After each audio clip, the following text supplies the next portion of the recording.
Hi guys, this is Taylor and I'm here today with my October wrap-up. It is a very overcast, cloudy day, so I just turned on some additional light sources.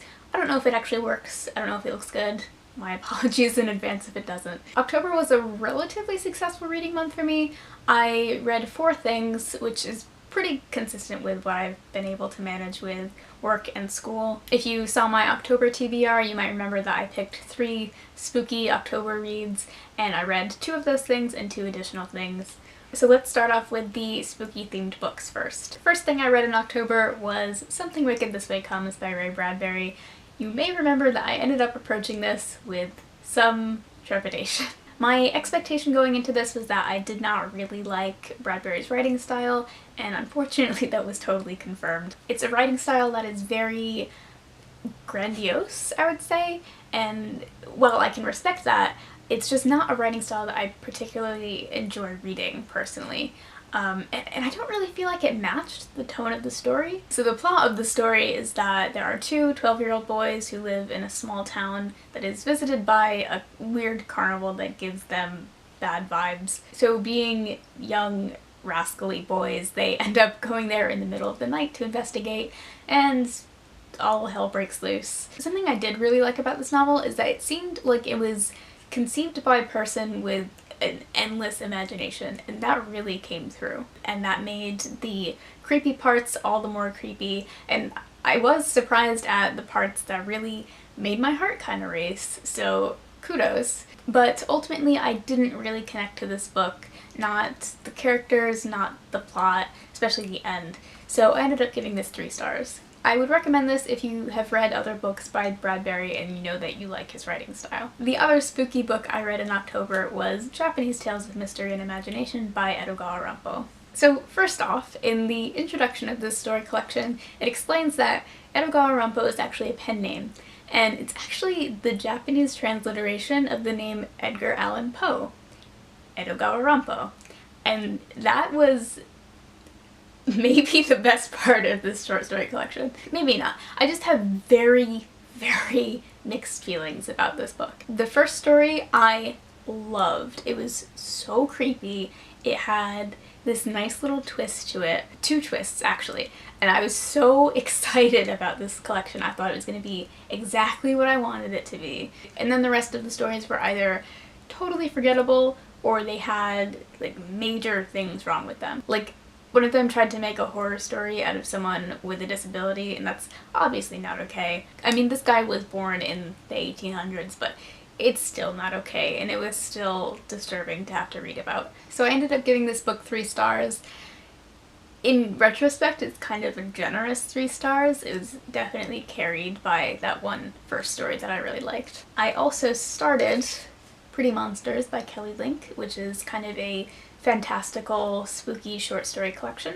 I got through, I think, 2 stories, and I just decided that I wasn't in the mood for it. I think it was one of those right books at the wrong time type of scenarios, so I'm still very interested in reading this, and maybe, hopefully, I'll pick it up next October. The next book I read in October was Turtles All the Way Down by John Green. Yes, if that seems out of character to you, let me have full disclosure and say that I was a massive John Green fan in late middle school, early high school, probably like many of us were, and him having not released a book since I was in high school made me intrigued enough about the idea of a new John Green book that I pre-ordered this sucker, and I actually really enjoyed it. It was my favorite book that I read last month. The main plot centers on Aza, who is 16 and struggles with obsessive-compulsive disorder, on top of all the normal things like coming of age and trying to locate a missing billionaire, again, often as many of us do. I also know that John has OCD, so I trust his portrayal of it, and I really do admire that his goal in writing this novel was to dispel the narrative of overcoming mental illness, because the fact is that we often don't overcome mental illness and we just have to live with it. And I think one of the best aspects of this book is that it does challenge the concept of a complete story arc, both in the sense of recovering from illness, mental or otherwise, but also in the sense that in life there will be so many questions that just go unanswered.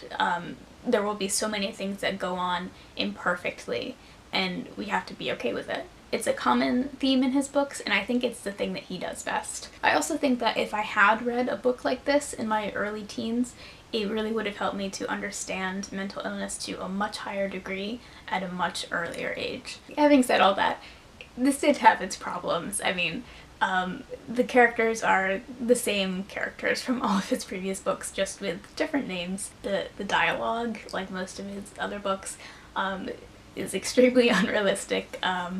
These are some verbose ass 16-year-olds. But overall, I did really enjoy this book. I gave it 4 stars.